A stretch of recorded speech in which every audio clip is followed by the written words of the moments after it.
সকাল শুরু মানেই রান্নাঘরের যুদ্ধ শুরু।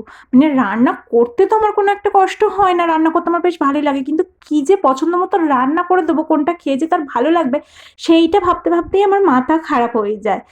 আজকে তাই সকালবেলাতেই শুরু করে দিয়েছিলাম টিফিনের জন্য উত্তাপাম বানানো, আর এদিকে দুপুরে লাঞ্চের জন্য খাবার বানাতে শুরু করলাম। আর আমার বড়বাবু কিন্তু এই উত্তপমটা খেতে ভীষণ ভালোবাসে। আর এই যে যে দিদি আমাকে প্রত্যেক দিনের কাজে হেল্প করে, সেই দিদিও চলে এসেছে, আর এদিকে আমার উত্তাপামও রেডি হয়ে গেছে।